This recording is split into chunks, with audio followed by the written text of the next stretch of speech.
Guidance की, civil के guidance की थोड़ा अलीगढ़ में कमी थी। तो इनको गाइड किया जाए, इनको सही दिशा दी जाए, हो सकता है इनमें से बच्चे कुछ जो प्रतिभाशाली बच्चे हैं वो अच्छे कर दें। तो ज़रूरी नहीं कि हम जहाँ ज़्यादा पैसे दे के पढ़ रहे हैं वहाँ पे हमें गाइडेंस बहुत अच्छा ही मिल रहा हो। हालांकि बहुत सारे कोचिंग्स हैं जो अच्छा गाइडेंस प्रोवाइड करवा रहे हैं, अच्छे शिक्षक देते हैं। और हो कि पंकज वर्मा के पास जब संख्या बच्चों की ज़्यादा हो जाए तो बच्चों से कुछ पैसे। मैं अश्विनी श्रीवास्तव, आप देख रहे हैं महाराजगंज एक नई सोच। जिस चीज़ पे आज मैं बात करने जा रहा हूं, हमारे साथ बात करने के लिए महाराजगंज के एडीएम पंकज वर्मा जी हैं, जो कि आप अभी तक सुर्खियों में तो नहीं आई है ऐसी बात, लेकिन कहीं ना कहीं चर्चाओं का विषय बना हुआ है। काफ़ी लंबे समय से डॉक्टर पंकज वर्मा फ्री में यूपीपीसीएस की बच्चों को तैयारी कराते हैं और कहीं ना कहीं पूरी तरह से निःशुल्क कराते हैं। आखिरकार इस पे कारण क्या है, कब से उन्होंने शुरुआत की, अभी तक कितने बच्चों की सिलेक्शन हो चुकी है, इन्हीं सब चीज़ों को लेकर हम चर्चा करेंगे। हमारे साथ बात करने के लिए पंकज वर्मा जी हैं, जो प्रेजेंट टाइम में महाराजगंज के एडीएम पोस्ट पे तैनात हैं। जानते हैं सर आपका। थैंक यू, धन्यवाद। सर सबसे पहला मेरा सवाल ये रहेगा, कब से आपने इस कोचिंग की शुरुआत की सर? मैं शुरुआत से बताता हूँ। ये जो अलीगढ़ में निःशुल्क कोचिंग चलती है सिविल सर्विसेज की, उसका नाम है सिविल सर्विसेज मार्गदर्शिका, जिसे हम लोग संक्षेप में CSM भी कहते हैं। और इसकी शुरुआत हम लोगों ने 2016 में की थी, जब मैं वहाँ पे SDM कोल के रूप में तैनात था। उसी समय से की गई थी। मतलब कितना समय कितना हो गया सर उसको? 2016 के अक्टूबर से हम लोगों ने शुरू किया था और अभी तक वो चल रही। तो आप 7 साल तो यही हो गए हैं और आगे भी वो कंटिन्यू रहेगी। क्या सोच के इसकी शुरुआत की गई थी? अश्विनी जी, मैं बताता चलूँ आपको कि बहुत लंबी चौड़ी इसके पीछे कोई फिलॉसफी नहीं थी। हम लोग सिंपली जब तैयारी कर रहे थे तो सब लोग सोचते थे कि सोसाइटी के लिए सिलेक्शन के बाद कुछ तो ऐसा करेंगे जिससे खुद को एक संतुष्टि प्राप्त हो। और सिलेक्शन के बाद मेरा सिलेक्शन 2010 वाले एग्ज़ाम ईयर में हुआ था, जिसका रिजल्ट 2012 में आया था। 13 में ज्वाइनिंग और 2013, 14, 15 फिर सेटल होने में लग गए अपनी नौकरी में। फिर दोबारा से जब मेरी अलीगढ़ में तैनाती हुई, वहाँ पे एक अच्छी टीम थी हमारे साथ। इसमें राजवीर सिंह थे जो ADSTO थे, हिमांशु मेरा प्रोबेशनर था, और विभा और राजकुमार गुप्ता थे, रिंकू जी थे। सब लोग 5-6 लोग मिलके सोचा गया कि यहाँ पे एक गाइडेंस की, सिविल के गाइडेंस की थोड़ा अलीगढ़ में कमी थी। तो इनको गाइड किया जाए, इनको सही दिशा दी जाए, हो सकता है इनमें से बच्चे कुछ जो प्रतिभाशाली बच्चे हैं वो अच्छे कर दें।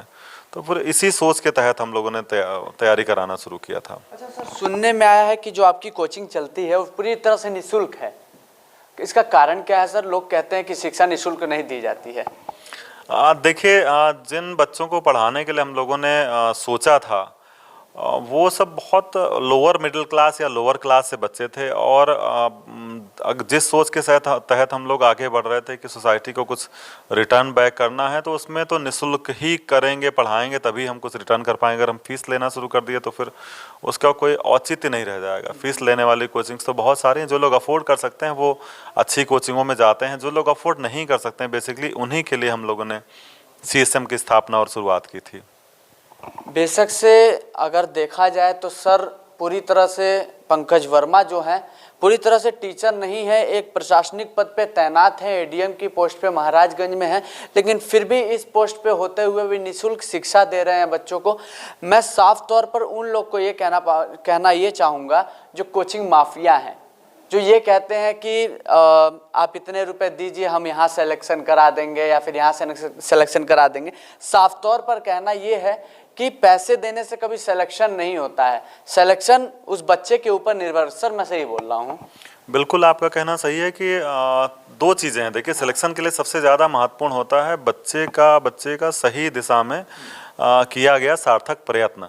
सही दिशा कौन प्रदान करता है? उसका गाइड। अगर गाइड खुद उस दिशा में पहले काम कर चुका है, जैसे हमारे वहाँ पे जो अभी सब लोग पढ़ा रहे हैं या हम लोग जब पढ़ा रहे थे तो हम सब लोगों ने ऑलरेडी एग्ज़ाम क्वालिफाई किया हुआ था। अभी जो पढ़ा रहे हैं वो वही बच्चे पढ़ा रहे हैं जो अभी मेंस इंटरव्यू लगातार दे रहे हैं। इवन जो फाइनल सिलेक्शन ले चुके हैं उन्हीं बच्चों के बीच से वही पढ़ा रहे हैं। तो सही दिशा देने के लिए तो उनके मार्गदर्शक की भूमिका होती है, शिक्षक की भूमिका, और सार्थक प्रयास उसमें फिर बच्चे को करना होता है। सार्थक प्रयास का मतलब सिविल तैयारी थोड़ी सी जटिल तैयारी है, टाइम टेकिंग है। इसमें औसतन कम से कम 8 से 10 घंटे पढ़ना होता है, पूरे सप्ताह मिला के 8 से 10 घंटे पढ़ना होता है। और ये पढ़ाई जिस दिन से आपने तैयारी शुरू की तब से लेके जब तक कि आपका लिस्ट में नाम नहीं आ जाता, फाइनल सिलेक्शन नहीं हो जाता है, तब तक आपको प्रयत्न करते रहना होता है। तो यही दो चीज़ें महत्वपूर्ण होती हैं। जी। अच्छा सर, आपने कहा कि कई बच्चे सेलेक्ट हुए, किन किन पोस्ट पे तैनात हुए और कितने बच्चे हुए हैं सर अभी तक?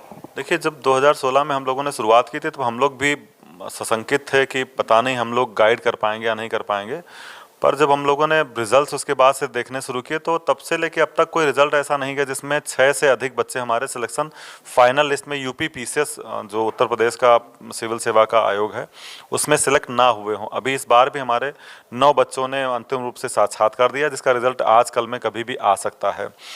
और जो हमारे बच्चे सिलेक्शन हुए हैं उसमें अभी तक 3 बच्चे हमारे डिप्टी कलेक्टर के पद पे सिलेक्शन लेके एसडीएम हैं, डिप्टी एसपी के पद पे तैनात हैं, हमारे जो कमांडेंट होमगार्ड्स के पद पे तैनात हैं, डिप्टी जेलर के पद पे तैनात हैं, नायब तहसीलदार हमारे बच्चे कई सारे हैं, जिला सेवा आयोजन अधिकारी हैं।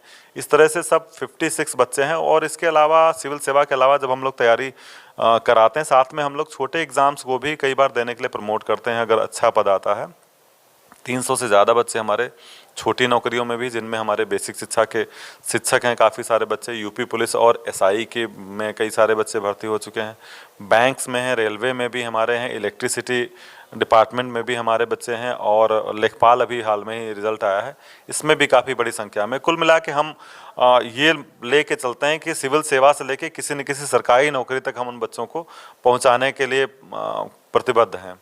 तो कुल मिला जुला के सिर्फ यूपी पीसीएस ही नहीं बल्कि हर एक स्टेज के एग्जाम की तैयारी आप कराते हैं। जी जी जी, हम लोग लेके चलते हैं यूपी पीसीएस का। और आप सबको पता भी है कि यूपी पीसीएस की तैयारी इस तरह की होती है, वो एक अच्छा प्रतियोगी बना देती है। फिर यूपी पीसीएस का एग्ज़ाम देने के बाद कोई भी आप प्रतियोगी परीक्षा देते हैं उसमें आप बाकियों की तुलना में आपको एडवांटेज रहता है, एक तो नॉलेज का, एक तो कमिटमेंट का, दूसरा आपके अंदर एक वो क्षमता आ जाती है कि आप अगर 10 दिन 20 दिन भी एक्स्ट्रा पढ़ के चले गए तो आप सिलेक्शन ले ही लेते हैं फाइनली।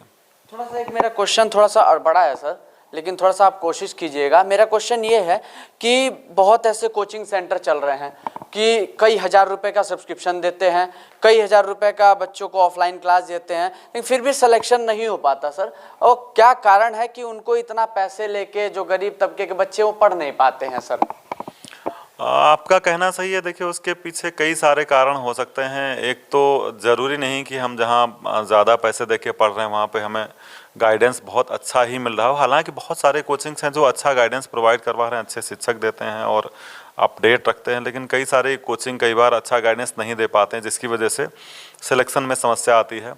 कई बार छात्रों में भी उतनी मेहनत करने की क्षमता नहीं होती, केवल अच्छी कोचिंग या महंगी कोचिंग के सहारे सिलेक्शन लेने का प्रयास करते हैं, तब भी सिलेक्शन में दिक्कत आती है। फाइनली ये भी कहना चाहूँगा कि लगभग 10 लाख बच्चे पीसीएस और आईएएस मिला के तैयारी करते हैं, जिनमें से अंतिम रूप से हर साल जो चयन होता है दोनों सिविल सेवा की परीक्षाओं में वो अधिकतम 2000 तक का होता है, 1.5 से 2000।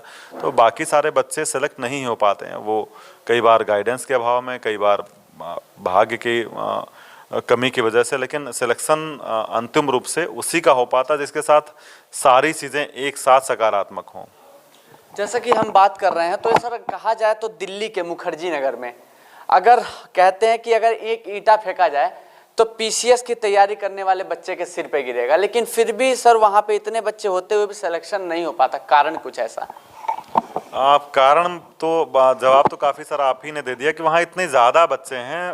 कहीं भी जहाँ भी तैयारी हो रही है, इलाहाबाद दिल्ली में, सब जगह बच्चों की संख्या एक्चुअली में बहुत ज़्यादा है और सीट्स बहुत कम होती है। इसकी वजह से थोड़ा सिलेक्शन का प्रतिशत थोड़ा सा कम हो जाता है। हम लोगों के यहाँ सिलेक्शन का प्रतिशत थोड़ा सा ज़्यादा होने का कारण ये है कि हम ऐसे क्लास से बच्चे लेते हैं जिनके पास और कुछ है ही नहीं करने के लिए, उनके पास खोने के लिए कुछ है ही नहीं, ना तो उनके पास खेती है जिसमें जाके वो कुछ काम कर सकते हैं, ना तो उनके घर में कोई ऐसा बिजनेस है जहाँ जाके वो कुछ कर सकते हैं। उनके पास वही जो टिन शेड है जहाँ पे हमारी कोचिंग चलती है, वहाँ सुबह आके 7 बजे बैठ जाते हैं, रात में 10 बजे तक उनको दिन भर बैठ के वहीं पढ़ते रहना होता है। उसके बाद घर जाके खा पी के फिर सुबह आके पढ़ना ही, उनको लगातार आंसर राइटिंग करनी, लगातार उनको टेस्ट देने हैं, इसलिए थोड़ा सा सिलेक्शन का प्रतिशत ज़्यादा रहता है। बाकी जगहों पे बच्चों की संख्या इतनी ज़्यादा और उनको पर्सनली गाइड करने के लिए तो अभाव है। मुखर्जी नगर ले लीजिए या फिर किसी महंगी कोचिंग ले लीजिए या फिर इलाहाबाद की कोचिंग ले लीजिए, कोई भी व्यक्तिगत रूप से गाइड करने के लिए मुश्किल होता है। इवन हम लोग भी जब मुखर्जी नगर और इलाहाबाद में तैयारी कर रहे थे तो हम लोग को भी कोई मेंस दे चुका या इंटरव्यू दे चुका बच्चा आसपास बड़ी मुश्किल से ढूंढे मिलता था, जबकि अलीगढ़ में जो CSM है उसमें हर समय उस सेट के नीचे बैठे हुए बच्चे पढ़ते हुए मिल जाएंगे जो पहले इंटरव्यू भी दे चुके हैं, पहले मेंस भी लिख चुके हैं, वही मेंटरशिप करते हैं नए बच्चों की। अच्छा सर, आपकी कोचिंग कहाँ कहाँ चलती है इस समय? एक्चुअली में हम लोगों ने इसकी शुरुआत अलीगढ़ में की थी, तहसील कोल के प्रांगण में ही। बाद में मेरे 2018 में ट्रांसफ़र के बाद एक मालवी पुस्तकालय नाम की एक वहाँ पे लाइब्रेरी थी, उसी की ज़मीन पे उन लोगों के सहयोग से और अलीगढ़ के कुछ बड़े लोगों के सहयोग से हम लोगों ने एक टिन शेड में कोचिंग की शुरुआत की थी, जो अभी उसी रूप में है। इसमें करीब 1000 बच्चों के बैठने की क्षमता है, वहीं पर चलती है और वो अभी अलीगढ़ में स्थायी रूप से चलती है। उसके बाद फिर माननीय मुख्यमंत्री जी के प्रयास से अभ्युदय योजना के नाम से कोचिंग चलती है, जो अब हर जिले में शुरू कर दी गई। उसमें भी यहाँ महाराजगंज में भी चलती है, मैं भी इसमें जाके फिजिकली क्लास लेता हूँ। इससे पहले मैं सहारनपुर था, वहाँ हम लोगों ने शुरुआत की थी। नजीबाबाद में भी हम लोगों ने इसकी शुरुआत की थी, वहाँ पढ़ाते थे। लेकिन फाइनली हम लोगों ने एक ही जगह अपने सेटअप को आगे बढ़ाया ताकि हम लोग उसको अच्छी तरह से आगे बढ़ा सकें। हम अगर जगह एक से ज़्यादा रखेंगे तो हो सकता है हमें क्वालिटी के साथ कंप्रोमाइज़ करना पड़े। इन फ्यूचर ऐसा ना हो कि पंकज वर्मा के पास जब संख्या बच्चों की ज़्यादा हो जाए तो बच्चों से कुछ पैसे लेके फिर उनको पढ़ाया जाए, ऐसा कुछ सर? देखिए, जो इस कोचिंग की शुरुआत के पीछे एक थीम थी हम लोगों की, वो थीम यही थी कि जैसे इस नौकरी में हम लोग मतलब एक ठीक ठाक नौकरी में कह सकते हैं अपने आप को, जिसमें हर चीज़ है, आइडेंटिटी है और घर चलाने भर के पैसे भी मिल जाते हैं और 4 लोग जानते भी हैं, सब चीज़ें हैं। उसके बाद भी कहीं ना कहीं एक कुछ लैग करता था, जो अंदर जाने के बाद हम लोगों ने डीप में जाने के बाद देखा कि सेल्फ सेटिस्फेक्शन का लेवल थोड़ा सा भी कम है, कुछ और हमें करना चाहिए। तो हम लोग यही आत्मसंतुष्टि की तलाश में हम लोगों ने इस कोचिंग की शुरुआत की और अब हमें लगता है कि अपने कैरियर के साथ साथ अपने एडीएमशिप के साथ साथ अगर हम कोचिंग को साथ में जोड़ लेते हैं तो कहीं ना कहीं आत्मसंतुष्टि का लेवल जो होना चाहिए उसके लगभग आसपास है। तो अगर हम पैसा लेने लगेंगे तो फिर वो सेल्फ सेटिस्फेक्शन जिसको लेके हम लोगों ने शुरुआत की थी वो ख़त्म हो जाएगा। चलिए, ये तो थे हमारे साथ एडीएम पंकज वर्मा जी। अब हमने कोचिंग को लेकर बात किया, कुछ हम थोड़ा सा और समय इनसे लेंगे, बात करेंगे कि आखिरकार कैसे इनके मन में रुचि आई कि इनको यूपी पीसीएस की पद पे तैयारी करनी चाहिए और तैनात होना चाहिए सर। देखिए, हर किसी के पीछे सिविल की तैयारी के लिए कोई न कोई एक मोटिवेशनल फोर्स काम करता है। मेरा मोटिवेशनल फोर्स ये था कि जब मैं कक्षा 6 में पढ़ रहा था अपने गांव में, उस समय हमने अपने गांव से कुछ 5-6 गाड़ियों को गुजरते हुए देखा, जिसमें एक गाड़ी मुझे लोगों ने बताया, उस समय खुद तो समझ नहीं थी, लोगों ने बताया कि ये कलेक्टर हैं, डीएम है यहाँ के, और बगल के गाँव के स्कूल में एक बैठक रखी गई है। तो मैंने देखा कि सब लोग मेरे गाँव से लगभग आधा गाँव उनके पीछे पीछे पैदल ही दौड़ते हुए जा रहा है, किसी के हाथ में एप्लीकेशन, किसी के हाथ में कोई कागज़, कोई वैसे ही जा रहा है। तो मैंने पूछा कि ये सब लोग इनके पीछे क्यों जा रहे हैं, तो सब लोगों ने बताया कि ये सब अधिकारियों को लेके आए, सबकी समस्याओं का निस्तारण करेंगे। तो उस समय इतना अबोध मन था, बहुत ज़्यादा समझ नहीं थी, पर इतना समझ में ज़रूर आ गया कि एक आदमी होता है जिसके पास सबकी समस्याओं का हल होता है, तभी तो इतने सारे लोग अपनी समस्या लेके उसके पास जा रहे हैं। वो बात तो खैर वहीं पे रुक गई, उसके बाद फिर बहुत ज़्यादा आगे नहीं बढ़ी। फिर हम लोग जब बीएससी कर रहे थे उस समय हमारे प्रोफेसर थे आलोक खरे सर, वो सिविल सेवा का इंटरव्यू दे चुके थे पहले 2 बार। बैड लकीली उनका हुआ नहीं था, काफ़ी योग्य थे, नहीं हुआ था। तो उन्होंने ही फिर हम लोगों में अपनी छवि देखना शुरू कर दिया कि हम लोग उनके छात्र हैं, हम लोग तैयारी करें। उनको मेरे अंदर कोई ऐसी चीज़ दिखाई दी जिससे उन्होंने लगातार हर दिन मोटिवेट करना शुरू किया और फाइनली उन्होंने मुझे इलाहाबाद की ट्रेन में बिठा ही दिया। ग्रेजुएशन के बाद इलाहाबाद जाके फिर वहाँ हम लोगों ने पोस्ट ग्रेजुएशन शुरू की और पीएचडी की साथ में पैरेलल उसकी हमने तैयारी की और फाइनली सिलेक्शन हुआ। तो इसके पीछे बस मोटिवेशनल फोर्स यही था कि अगर आपको कुछ बड़ा करना है, कुछ ज़्यादा करना है, वैसे तो हर फील्ड में सब कुछ बड़ा करने का आपके पास अवसर है, लेकिन एक प्लेटफॉर्म तैयार आपको चाहिए जहाँ से आप एक बड़ी ऊंची उड़ान भर सकते हैं, तो वो सिविल सेवा ही ऐसा प्लेटफॉर्म है। अच्छा सर, फर्स्ट अटेम्प्ट में ही क्लियर कर दिया गया था या फिर कुछ और भी समय लगा था?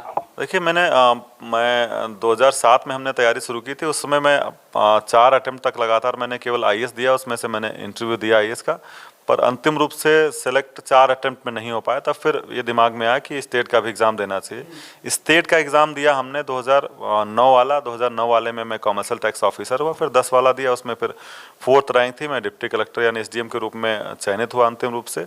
उसके बाद भी मैंने आईएएस के अटेम्प्ट देते जारी रखने का प्रयास किया, पर सिलेक्शन होने के बाद फिर तैयारी का पूरा प्रॉपर माहौल नहीं मिल पाया, जिसकी वजह से फिर मैंने तैयारी छोड़ दी। और मैं खुद को संतुष्ट पाता हूँ, मैं अपने स्टेट में अपने लोगों की सेवा कर रहा हूँ, अपने घर परिवार के पास हूँ, मुझे काफ़ी अच्छा लग रहा है। अच्छा पंकज जी, जब आप फर्स्ट अटेम्प्ट में, सेकंड अटेम्प्ट में, थर्ड अटेम्प्ट में, फोर्थ अटेम्प्ट में, चारों अटेम्प्ट में जब आप पास नहीं हो पाए तो घर से ऐसा कोई दबाव नहीं आया था कि अब छोड़ दो यार, जाने दो, क्या कर रहे हो तुम?